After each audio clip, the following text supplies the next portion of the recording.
বাংলাদেশের রাজনীতি এখন এক গুরুত্বপূর্ণ মোড়ে দাঁড়িয়ে। একদিকে আসন্ন জাতীয় সংসদ নির্বাচন, অন্যদিকে জুলাই সনদ বাস্তবায়ন নিয়ে রাজনৈতিক দলগুলোর মধ্যে টানপড়া। সব মিলিয়ে দেশ জুড়ে তৈরি হয়েছে উত্তেজনা আর অনিশ্চয়তা।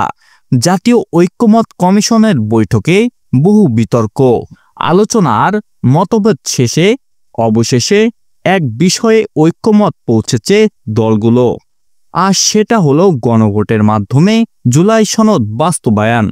কিন্তু প্রশ্ন হলো, গণভোট কবে হবে? নির্বাচনের আগে না নির্বাচনের দিনই?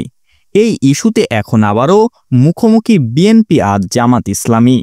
জুলাই সনদ বাস্তবায়নের আইনি ভিত্তি নিয়ে জাতীয় ঐক্যমত কমিশন গত কয়েক মাস ধরে রাজনৈতিক দলগুলোর সঙ্গে ধারাবাহিক বৈঠক করে আসছে। এই সনদকে অনেকে দেশের ভবিষ্যৎ রাজনীতির রূপরেখা হিসেবে দেখছেন। সনদে রয়েছে নির্বাচনকালীন সরকার গঠন, প্রশাসনের সংস্কার, বিচার ব্যবস্থার স্বাধীনতা আর রাজনৈতিক সহনশীলতা ফিরিয়ে আনার মতো বড় বড় প্রতিশ্রুতি। কিন্তু বাস্তবে এই বাস্তবায়নের পথটা মোটেও মসৃণ নয়। কমিশনের সর্বশেষ বৈঠকে দলগুলো প্রাথমিকভাবে একমত হলেও ভোটের সময় নিয়ে বিভাজন স্পষ্ট। বিএনপি বলেছে জাতীয় সংসদ নির্বাচনের দিনই গণভোট হোক। অন্যদিকে জামাত ইসলামী বলেছে নির্বাচনের আগে গণভোট দিতে হবে, নইলে জনগণ সিদ্ধান্তই প্রতিফলন হবে না। সোমবার রাতে রাজধানী গুলশানে বিএনপি চেয়ারপারসনের রাজনৈতিক কার্যালয়ে দলটির সর্বোচ্চ নীতি নির্ধারক ফোরাম জাতীয় স্থায়ী কমিটি জরুরি বৈঠকে বসে। সেখানে জুলাই সনদ বাস্তবায়নের আইনি দিক, গণভোটের সময় এবং নির্বাচনের প্রস্তুতি, এই তিনটি বিষয়ই গুরুত্ব নিয়ে আলোচনা হবে।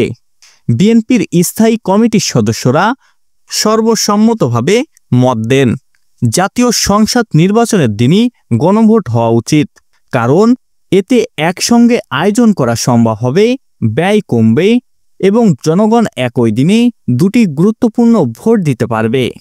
একটি তাদের প্রতিনিধি বেছে নিতে, অন্যটি দেশের রাজনৈতিক দিক নির্দেশনা ঠিক করতে।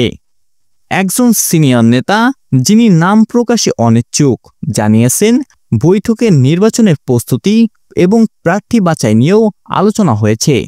দল ইতিমধ্যেই বেশ কয়েকটি আসনে প্রার্থী নির্ধারণের প্রক্রিয়া শুরু করেছে এবং শীঘ্রই অধিকাংশ আসনে একক প্রার্থীকে গ্রিন সিগন্যাল দেয়া হবে।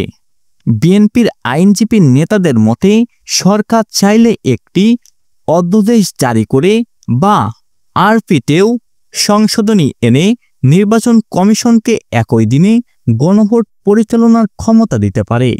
এতে আলাদা করে ভোট কেন্দ্র, নিরাপত্তা, অর্থব্যয় এইসব ঝামেলা হবে না। একই দিনেই সম্পূর্ণ হবে জাতীয় নির্বাচন ও জাতীয় সিদ্ধান্তের প্রক্রিয়া। তবে জামাত ইসলামী এই প্রস্তাবে সন্তুষ্ট নন। তাদের মতে নির্বাচনের আগে গণভোট হওয়া জরুরি, কারণ নির্বাচনের ফলাফল প্রকাশের পর গণভোট করলে তা রাজনৈতিকভাবে প্রভাবিত হতে পারে।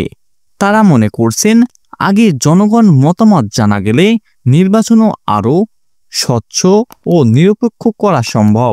এই মতামতের কারণেই আবারও জুলাই সনদ বাস্তবায়নের প্রক্রিয়া কিছুটা বিলম্বিত হতে পারে। জাতীয় ঐক্যমত কমিশন অবশ্য এখনও আশাবাদী। তারা জানিয়েছেন আগামী বুধবার দুপুরে আবারও রাজনৈতিক দলগুলোর সঙ্গে বৈঠকে বসবে। কমিশনের সভাপতি অধ্যাপক আলী রিজাজ বলেছেন, ৩০টিরও বেশি দল যদি একমত হয় তাহলে বিশ্লেষকদের সঙ্গে আলাদা বৈঠকের প্রয়োজন পড়বে না। তবে যদি মতভেদ থাকে তাহলে আইনি বিশ্লেষকদের পরামর্শ নিয়ে চূড়ান্ত রোডম্যাপ তৈরি করা হবে এবং দ্রুতই অন্তর্বর্তী সরকারের কাছে প্রতিবেদন জমা দেওয়া হবে। সব মিলিয়ে এখন সবার দৃষ্টি জাতীয় ঐক্যমত কমিশনের পরবর্তী বৈঠকের দিকে। সেখানে ঠিক হবে গণভোট হবে কবে, কিভাবে, আর জুলাই সনদের আদৌ বাস্তবায়ন পাবে কিনা। এই সিদ্ধান্তই নির্ধারণ করবে বাংলাদেশের পরবর্তী রাজনীতির গতিপথ। রাজনীতি বদলেছে, প্রশ্ন একটাই, জনগণের রায় কি এবারও সত্যিকারের অর্থায়নে প্রতিফলিত হবে? দর্শক, ওয়ার্ল্ড নিউজের পক্ষ থেকে এই ছিল এখনকার মতো।